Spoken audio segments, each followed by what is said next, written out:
This conference will now be recorded. 你好，谢谢光临.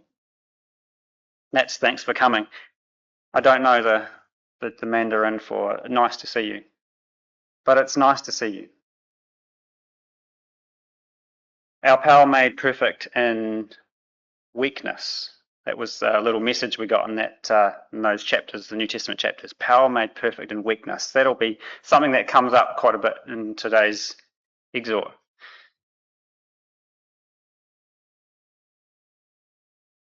So, we're going to consider the vulnerable. And to do that, we're going to start by thinking about a little bit about a trip. Let's go on a trip, shall we? Let's go on holiday. Let's say China. Not your standard Kiwi destination, I would say, but let's go to China. And so you've packed your bags and you've jumped on a plane. You've done all that to that point anyway. You've arrived at the airport. You've found the train that takes you into the city. You've got that far, well done. And so you're at the train station, and what's your job now? You want to find your accommodation. You're hungry. You're a little bit busting for the toilet. These three things. That's pretty much on your mind right now. And so you move from the train station up to the street and you begin to negotiate these simple challenges. Whoa, okay. I'm overwhelmed. Where to? What am I going to do now? So let's be honest, I'm hungry. Let's just go for some food. We'll figure out the accommodation later. I've had a lot of fast food lately, so how about some fresh food? Just want an apple. Maybe there's a market somewhere. There's got to be a market somewhere. So you find a market. You know what a market looks like. It's a bustling, busy place, full of food everywhere. And you're looking, and you go to the fresh food department. And you're scanning the fresh food. You're just not really sure what you're looking at. You just want an apple. And then even if anything there really got your attention, something that you thought you might liked, 108 watt, 98 watt. I mean, you've got a wad of cash. You've got that at the airport, and perhaps if I just start giving the guy some money, he might give me change, or he'll want more. I don't know. Not really sure. But anyway, I'm not so sure about the fresh food. Maybe I'll just stick to what I know, and we'll go to the cooked food section of the markets. So let's just go to the cooked food section of the markets. And you know what? I don't feel hungry anymore. I'm okay. Let's just leave the food thing. I've got other jobs to do. I'm busting. That's right. I need to go to the toilet. So what are we looking for? Yep, something like that. Some signs like that. I think that's pretty standard throughout the world.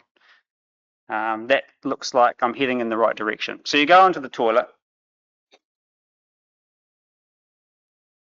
and you're just not real sure what to do. Do I wash my hands in that? Do I stand? I don't know what to do, and there's no one there to help me. I can't. Obviously, if there was someone there, you might know what to do. So just some very simple tasks that all we had to do was just get to this place and feed ourselves and go to the toilet, and we're really struggling. We're really thinking. I know what you're thinking. I'm not selling China very well. I'm not working in tourism for them at all in any way at this moment. But what I'm trying to do, I'm trying to prove a point. I'm trying to show how difficult it is to find yourself in a foreign country and nothing is recognizable. Just the simplest things just seem to be so hard to be able to do. But let's just say you move on from that and you think about, oh, I'm going to work in China. I'm going to get a working visa. I don't even know how to do that. But I'm going to live. So where do I live? Now, if I'm earning money, Maybe I've got to open a bank account. How do I do that? Paying tax. That's another thing. Don't know what to do there. Maybe you really like China and you want to really start to integrate and learn their ways and be more involved with the people. But there's some little things that you have to learn, like how to get food into your mouth using those. Now, I know you guys are good at chopsticks. I know you're good at chopsticks. But if I was talking to a Southern crowd, they'd be like, nah, no chopsticks for me. How do I get those dumplings into my mouth with chopsticks? Now,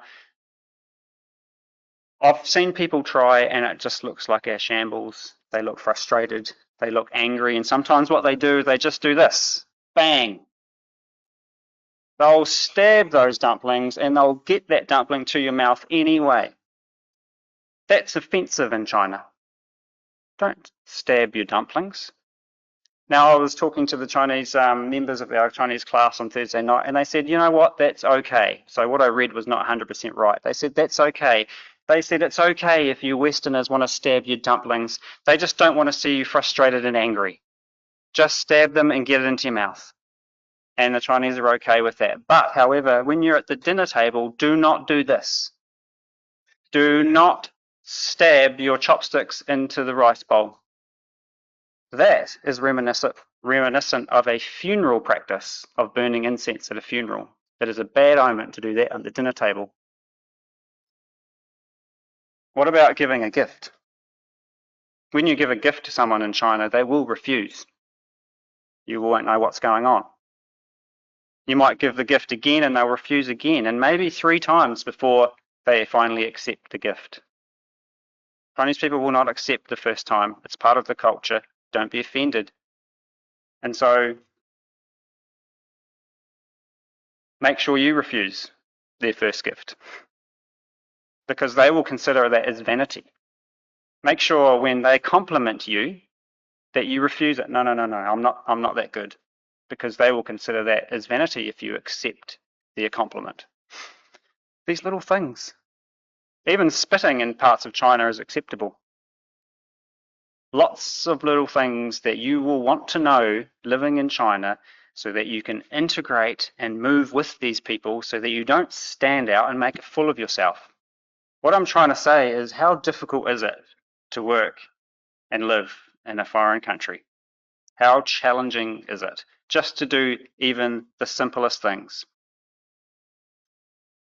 Let's reverse that whole thing and just imagine what it's like for a Chinese person to live in New Zealand.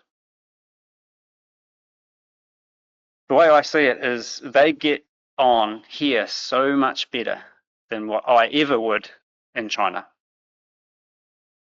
And so we've been taking these Chinese English classes, and some comments that the people are making about what they would like from us that would help them integrate into New Zealand society is really not what I expected. Here's some of the things that they're interested in and they want our help for. We just want to talk to someone in English. They just want a little bit of time set aside so they can practice conversing with us. Now, when I first jumped on board with these English Chinese classes, I thought, English lessons to Chinese. I'm not good at English. I'm not good at big long words. I don't know the meanings of stuff. I'm terrible at grammar. How can I take these classes? Chinese people do not care about big long words. They don't want to know the big long words. They want to speak to a Kiwi talking Kiwi language, normal common language. They want to hear the puns and the sayings. And this morning we even talked about the head nods. They want to know about that. What does that mean? And the eyebrows. They want to know about that stuff. How you communicate. How we communicate. One of them said, what groups can I join? And I said, well, this one. This one's a good group to join. They want to know what sort of community groups are out there that will help them integrate. One of them said, I just want to know what you do in normal everyday life. I was wondering what to say to these people when we're delivering a class. You know, all they want us to do is get up there and say, this morning I woke up and I got a coffee and I read the newspaper, and I got in my car, and I went to work. I dressed my children. I dropped them off at school. That's what they want to know. The step-by-step, daily, everything that we do. I want to know how to fit in. These questions are just all of a sudden very easy to answer. I found myself all of a sudden qualified to be a teacher in these classes. I can answer this stuff. And in doing so, we can help them a lot. So last Thursday, Alan, right at the end of the class, said, if I go to a party or if I go to a gathering, do I bring anything? I was like, I can answer that. I can help you if that's all you need to know. And he wanted to know, do I bring something? In our culture, do we bring stuff? I said, yeah, of course. If you're going to a party, bring chips. And he said, what's chips? So we had a discussion about chips. And yeah, so I hope when he comes to my house, he brings those chips, but wine. They're happy with that, bring wine. So that's just something that they were pondering and thinking about, that they were struggling with. They asked us one time about the traffic lights, negotiating traffic lights. I said, I can answer that. I know how to do that. And it's just these simple little things that I never would have thought about. Like in my experience in China, I'm worried about the spiders cooked up for you and the chopstick issue and some of the culture issues in the toilets. These people are way beyond that. They're integrating very well into New Zealand, but there's just these little things they just want to help them fit in a little bit better. So this really made me think about the exhort that I did previous, which was the exhort on the shepherd, where the shepherd looks over the flock. And in my experience, when I was doing lambing, I noticed that I spent most of my time on the helpless, the poor, the hungry, the lost, lambs and sheep in trouble, and all those sheep that were healthy and well and working well on their own. I didn't spend any time, I just kept an eye on them. But I was fully focused and my eye was in on the vulnerable. And I wondered if God, as the shepherd, like my experience, focuses in on the vulnerable. And I think we discussed that and we got to that conclusion that, yes, God does have an eye for the vulnerable. He does look after them. It might be the first thing he sees when he looks out on his flock.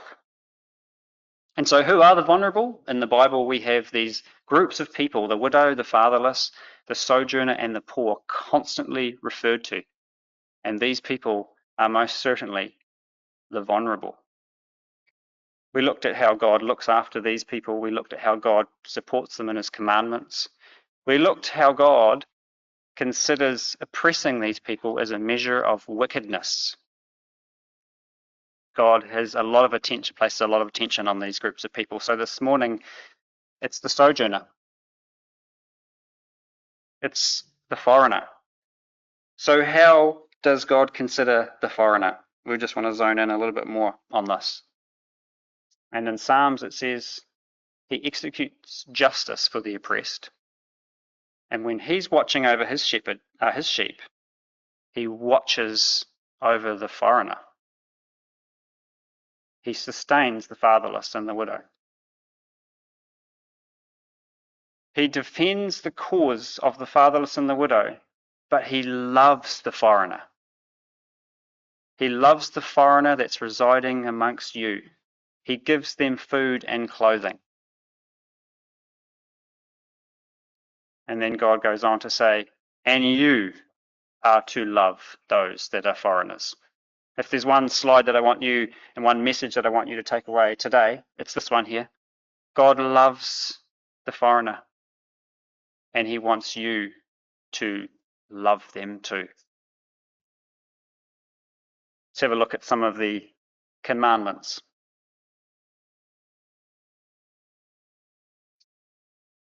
You shall not wrong a sojourner. You shall not oppress a sojourner. You shall not pervert the justice due to a sojourner or the fatherless. And then again, you're not wronging the stranger or the sojourner in Leviticus 19, but he goes on to say, you shall treat the stranger who sojourns with you as the native among you.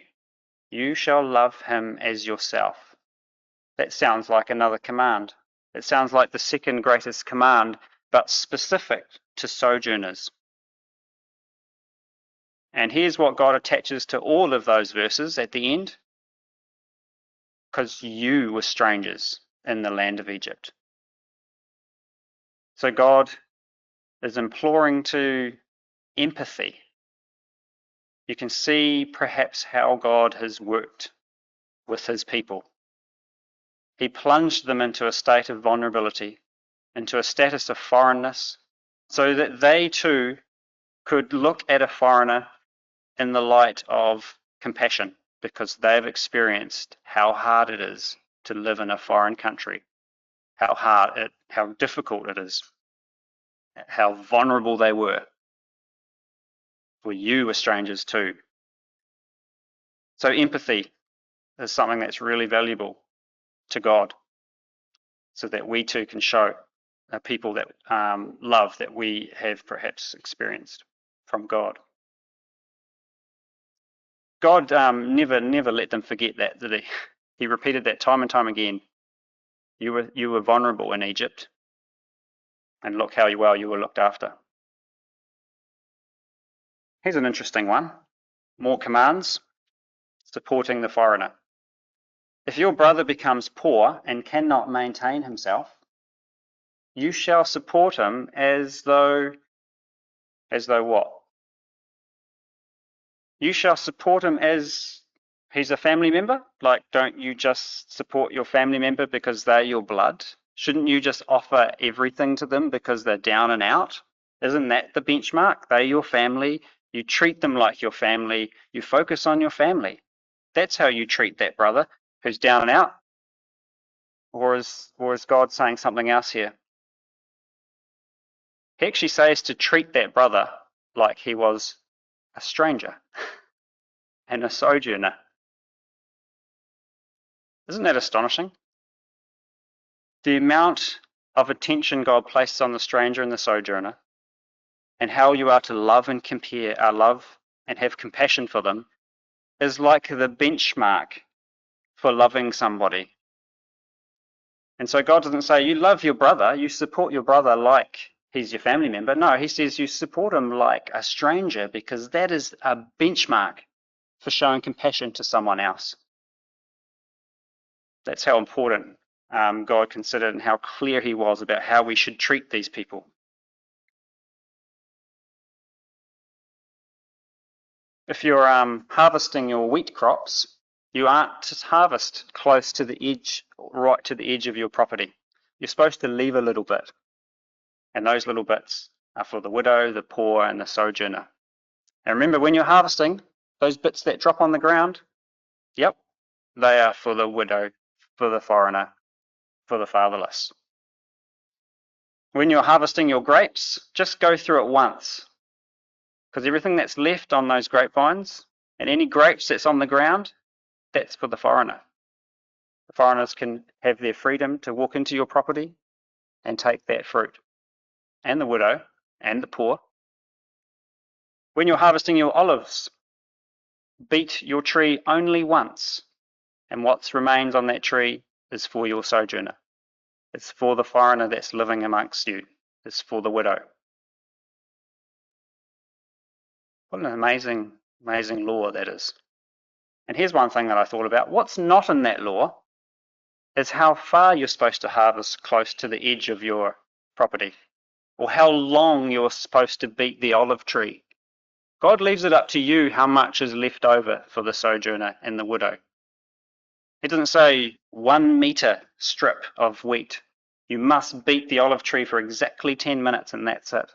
It's up to you how long you beat that olive tree and how many olives you get for yourself, leaving how much left over for the sojourner that so happens to be nearby. And here's this tithing. After 3 years, you're going to bring all of your produce and you're going to lay them out in your towns. And the Levite, who has no portion with you, the sojourner, The fatherless and the widow can all come and eat and be filled. Once again, these people are well looked after. They have a complete meal after we've all tithed and given our extra bit. Who doesn't want to be under this law? What an amazing law that God gave these people. David saw this law as the most astonishing thing, and he said in Psalms 119, my soul is consumed with the longing for your laws at all times. Now, I could have plucked out any one of those statements about how David loves God's commandments and how wonderful they are, but that's specific because in the verse before, I am a stranger. Do not hide your commandments from me. This is a classic David move. David has recognized how the law supports greatly the strangers and the foreigners, and David wants to be a stranger too. I'm a stranger. I'm a foreigner, and I want to reap the benefits of your wonderful law, Father. Show me your commandments. Your commandments nourish me. I want to be a foreigner. And that's no coincidence either. That's from the third part of Psalm 119, which is titled by the Hebrew letter Gimel, which is the first letter of the word stranger or foreigner. So let's have a look a little bit about some Hebrew words. You know it's coming. All these words here, these 4 words that I've got up here, are all translated in the Bible: stranger, foreigner, alien, sojourner. You don't know which ones they are because they're all interchanged in terms of the way they've been translated. You can't see which ones are which, but they are different. And so we're not going to go into it too much, but the first 2 are stranger and foreigner. And they're connected in that verse there in Lamentations where the people have been removed from their land, and our inheritance, Jeremiah says, has been turned over to strangers and foreigners. So these truly are strangers and foreigners. These are separated people. These are spoken of more in a negative sense, the Zuar and the Nokri strangers. But if we want to be a stranger, we want to be the Gur stranger, the one starting in Gimel, because this is the type of stranger that has a word connected to it, abide. The root word for Gur also gives us the word to abide or to dwell with. So these are strangers, these Gur strangers are more like immigrants. They are living with the natives, embracing the way of life and the customs of the natives. These people want to be with these natives. They are immigrants. And this is the Hebrew word that is found mostly in the law, and it's spoken of in mainly a positive sense. Tushab is also another form of a stranger. I'm still trying to figure it out, but it's often connected with Gur. God says, the land must not be sold permanently because the land is mine, and you will reside in my land as foreigners and strangers. As Gur and Toshab, they are connected, but they are special. They are unique. A stranger and a foreigner at the top wants to remain a stranger and a foreigner often, but an immigrant wants to embrace the new laws and customs of the new land of the natives. And I think Toshab is very much in that as well. So if we go back to this verse in Psalms, I am a Gur, I am an immigrant, says David. And the word longing actually is the root word for that word. Actually got that wrong, haven't I? Tushab. So that word longing can help us understand what tushab is. I'm pretty sure it's connected with immigrant, but like immigrant, tushab is about someone who is longing to be part of something. And doesn't that fit well with the idea of a foreigner? You're a foreigner, you've recognized your needs and how separate you are and how noticeable you are because you don't know the customs, but you are longing to know. And I think that word helps us to learn a bit more about that particular word. So Ruth was gleaning in the field, and she got the attention of Boaz. And Boaz went up to her and says, I'm really amazed about how you were looking after your mother-in-law, and all the things you've done is astonishing, and you should be commended. And Ruth responds, why have I found favor in your eyes, that you should take notice of me, since I am a foreigner? She's using that word, the foreigner, and I find that rather interesting. That's the word that's more used in a negative sense.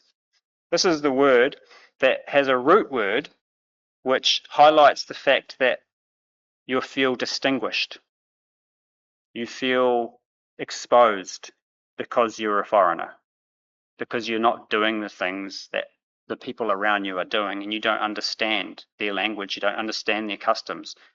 She felt exposed. She felt that, and so that's why she used that word, foreigner. But I find that rather interesting, because when she said to Naomi, your people will be my people, your God will be my God, I think she's imploring, she wants to be an immigrant. She wants to be the Gur sojourner, but she's not there yet. She doesn't feel like that yet, but man, Boaz is about to embrace her and get her in to Israelite society. She will indeed be an immigrant in every way. Why would Boaz spot her though?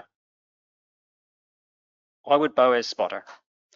Well, the question is, why wouldn't he? If Boaz is in the way he lived his life, we read about him and we connect him with Christ the Redeemer, why wouldn't Boaz spot her? Because Boaz, if he's anything like Jesus, the Redeemer, if he's anything like God the Father, who looks out over his flock, he will spot the vulnerable. He will spot the one who's gleaning. He will spot the poor. He will spot the widow. He will spot the foreigner first. And she was all of those things. Boaz zeroed in on her because of her needs, and he met all of her needs. He blessed her. You can have dinner with my workers, he says. And he made the workers drop more gleanings for her. Abraham, I'm a sojourner and a foreigner among you, a gur and a tushab, he reckoned. So he felt like an immigrant, a much more positive sense of the word. But think about Abraham before he left Haran. He was well off. He was not a widower. He had a wife. He had a family. He had a father. He was certainly not foreign. He had it all. And when God called him, he was plunged into a status of foreignness. He was plunged into vulnerability. And so we can look at Abraham and see how God looks after the foreigner. We can look at Abraham and all that he did and the things that he experienced, and recognize God in the way he supports. Abraham was going into a hostile country where his life was in danger. But of course, we see how God looked after him all the way. Moses felt like an immigrant too, a stranger in a foreign land, so much so that he called his son Gershom, foreigner. He felt so much like a foreigner, he called his son a foreigner. I feel for Gershom, because Gershom, his son, was born in Midian. He was at home. He was not a foreigner, but yet he got landed the name of what his father was feeling, being a foreigner in a foreign land.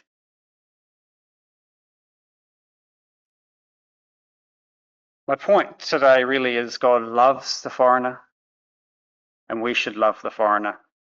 God loves the foreigner because of how difficult it is for them to dwell in our society, to keep up with our customs, to keep up with our language, to fit in, and they just want to fit in.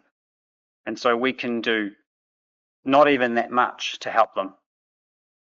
So we're running our little classes on Thursday, and there's a little class on Tuesday as well. And I'm looking out and I'm seeing such wonderful resource. You can help. We can all help foreigners integrate. Perhaps I'm using this Exhort as a recruiting tool, but see it how you want to see it. Thursday night, 7:30. They just want to talk to people who know English. As I said a couple of weeks ago, you are qualified to be a teacher in these classes, and we are doing God's work by looking after the foreigner. Come, you who are blessed by my Father, inherit the kingdom prepared for you from the foundation of the world. Jesus goes on to say in Matthew 25, I was hungry, you gave me food. I was thirsty, and you gave me drink. I was a stranger, and you welcomed me. The question was, and the disciples questioned this later and said, but we never saw you, God, Jesus, as a stranger, and we didn't know when you were hungry, and when were you naked? What Jesus is asking here is, I want you to imagine what you would do for me if I knocked on your door, if I was hungry, if I was foreign, if I'd been working hard and I needed a place to rest. Remember, this was the man who said, the foxes have holes and the birds of the air have nests, the Son of Man, nowhere to lay his head. What would we do for Jesus if he knocked on the door? He needed our help. Would we not unleash everything we had to make sure he was comfortable? Would we not do everything in our power to focus on him, to meet his needs, to feed him and nourish him? Well, Jesus says, truly I say to you, as you did it to one of the least of these my brothers, you did it to me. So I know when we have the opportunity to give to the poor and support a widow and teach a foreigner a new word, we're teaching Jesus a new word. We're teaching Jesus and giving Jesus some money. And so that connection really, really amplifies the power of what we do to one of the least of these my brothers. So I just want us to think about Jesus and what we would do if he knocked on the door and wanting of our need, in need. I believe Jesus looked out on the whole crowd constantly with great compassion, as it says, and he saw everyone as foreigner. He saw everyone as foreigners, everyone as widows, everyone as sojourners, poor, fatherless, and he supplied everyone's needs. He would introduce the fatherless to a father. He would provide a husband as himself, the groom, to those that needed a husband. He would provide the bread of heaven and the water of life to the poor, and he would provide a sense of belonging for the foreigner. So what would we do to Jesus if he needed our help? Thank you.